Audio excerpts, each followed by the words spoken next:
হযরত মুসা আলাইহিস সালাম একদিন আল্লাহর কাছে জিজ্ঞাসা করলেন, হে প্রভু, আমার অনুসারীদের মধ্যে কে সবচেয়ে বড় পাপী? আল্লাহ বললেন, যে ব্যক্তি সর্বপ্রথম এই পথ অতিক্রম করবে সে ব্যক্তি হলো তোমার অনুসারীদের মধ্যে বড় পাপী। আল্লাহর কথা অনুযায়ী হযরত মুসা আলাইহিস সালাম বসে দেখছেন।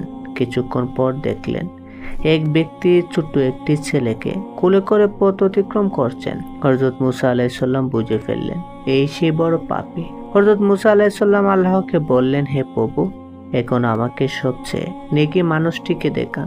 আল্লাহ বললেন, সূর্য ডুবার সাথে সাথে যে লোকটি তোমার পূর্বস্থান দিয়ে চলে যাবে সেই হবে সবচেয়ে নেকিবান মানুষ।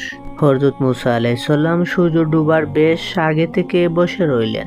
যেই সূর্য ডুবছিল দেখলেন সে সকালের ওই ব্যক্তি ছোট ছেলেকে কোলে করে ফিরে যাচ্ছেন।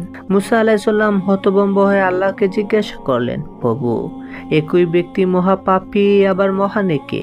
আল্লাহ বললেন, হে মুসা, সকালে যখন এই ব্যক্তি ছেলেকে সাথে নিয়ে তোমাকে অতিক্রম করে জঙ্গলে প্রবেশ করলেন তখন কুলের ছেলেটি বাবাকে প্রশ্ন করেছিল, বাবা, ওই জঙ্গল কত বড়? বাবা উত্তরে বলেছিলেন, অনেক বড়। ছেলে আবার প্রশ্ন করলো, বাবা, জঙ্গল থেকে কি বড় কোনো কিছু আছে? তখন বাবা বলছিলেন, হে বাবা, ওই পাহাড়গুলো জঙ্গল থেকেও বড়। ছেলে পুনরায় প্রশ্ন করলো, পাহাড় থেকে কি বড় কিছু আছে? বাবা বললেন, আছে, এই আকাশ। ছেলে আবার প্রশ্ন করলো, আকাশ থেকে কি বড় কিছু আছে? সেই ব্যক্তি বলল, হ্যাঁ, আমার পাপ এই আকাশ থেকেও বড়।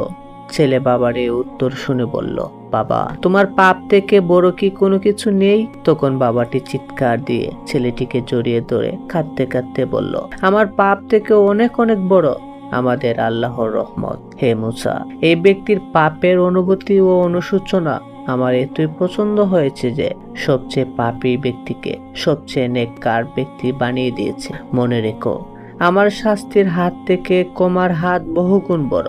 হে আল্লাহ, আপনি আমাদের সকলকে পিছনের গুনাহসমূহ ক্ষমা করে সামনের দিনগুলোকে সত্য পথে চলার তৌফিক দান করুন। আমিন।